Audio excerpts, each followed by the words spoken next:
Imagine lying in bed and waking up with an overwhelming sense of foreboding, as if something or someone was in the room with you, only you're unable to move. While you remain paralyzed, a hideous old hag comes out of a dark corner and crawls on top of you. She straddles your chest, and you fight to breathe.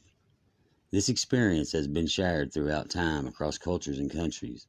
It is only now being understood as sleep paralysis. It wasn't that long ago that people believed that these frightening images were the work of a witch who had sent her spirit to torment the sleeper.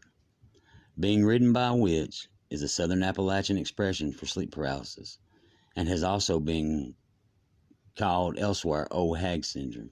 That's exactly what was documented in a Johnson City Press article written by Dorothy Hamill, leaving evidence of an alleged witch in Carter County who would inflict this trauma on a young man in the farming area near the line between Elizabethton and Hampton. Dorothy was interviewing 84-year-old William Robert Treadway, also known as Wid, about the more bizarre stories that he could recall from his childhood. He recalled his father's stories about the witch of Gap Creek. William Moore Treadway was born in 1871 and passed in 1927. The county census from 1900 reveals that he was a farmer. An Elizabethan Star article about Wid's death, published on October the 23rd, 1955, reveals that the section of Gap Creek that the accused witch would have resided in was close to Dry Creek. The accused witch was a bit of an outsider in the community. It was a young man known only by the nickname Bullneck, who had what is now known as sleep paralysis. And Wid said that every night this old woman made a horse of him and rode him all the way to Elizabethton and back. In the mornings, he was so tired that he could barely get out of bed. The torment finally ended when he was able to call for his mother during one of the episodes. The so-called witch dropped down beside his bed and was never seen again. The unnamed woman in question was documented as living near her assumed victim, and William related to his son that he had often seen her, who he described as looking like an elderly homeless woman, and that everyone in the area regarded her as a witch. During the Salem, Massachusetts witch trials between 1692 and 1693, this would have been entered as undeniable spectral evidence.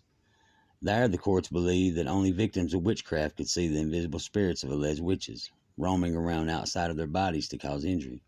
This idea had been brought over from the times of the Inquisition, since at least the 15th century. It was believed that those accused of witchcraft could, and sometimes aided by an ill-defined flying ointment, leaving their bodies to act as spirits. Perhaps the most famous example of this also comes from Tennessee and the folk tale of the Bell Witch. According to legend, between 1817 and 1821, the family of John Bell Sr. of northwest Robertson County, Tennessee, was ceaselessly tormented by the so-called witch of Mary Catherine Williams Batts, also known as Kate. Casual readers of the stories will assume it was her ghost that caused such havoc in the family. However, she did not pass away until sometime after 1842. Could the young Bullneck have hallucinated the unnamed witch as his nightly assailant? Her sudden disappearance one night was seemingly the last of his night terrors.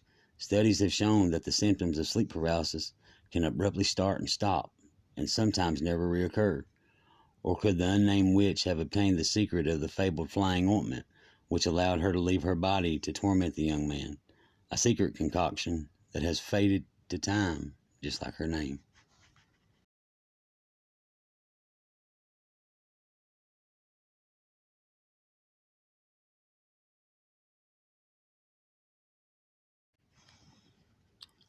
The accusations of charm doctors seemed to have much less impact on their communities as time went on, as seen in the 1937 court case where Aunt Jane Dutton sued her neighbor Rocky Joe Stanley for slander when calling her a witch.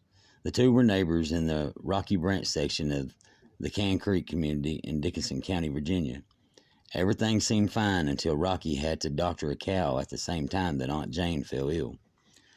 Joseph Francis Rocky Joe Stanley was born on March 30th, 1854, and passed away on March 8th, 1942, in Dickenson County, Virginia, and is buried in Remy Flats Cemetery. He was married to Mary Jane Polly Hobson Stanley Moore, and the couple had 6 children. However, he bragged about having at least 9 more children.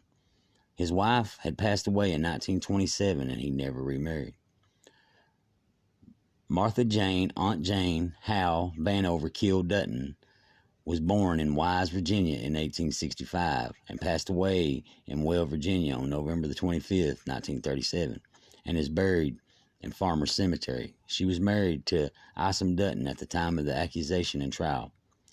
Sometime in the spring of 1937, one of Miles Sykes' cows had inexplicably started acting violent and erratic, and his friend Alec Mullins tried to help him get it in the barn.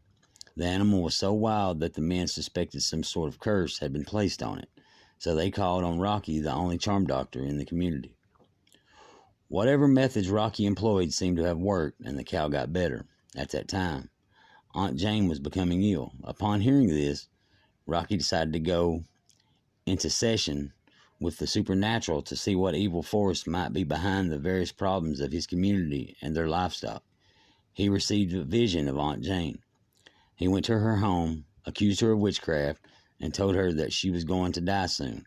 He went around to neighbors and warned them that if anything were to go wrong, it was because she was a witch and was working with the devil, whom he called Old Nick. Infuriated, Aunt Jane hired G. Mark French as her attorney, and the request demanded that Rocky serve time in jail and pay anywhere between $25 and $500 over both.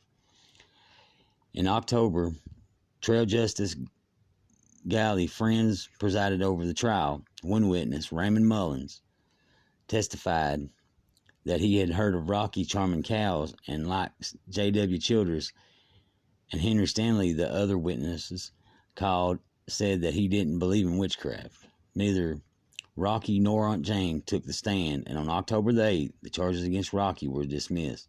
It seemed that no one in the town believed that Aunt Jane was a witch or had much belief in witchcraft at all.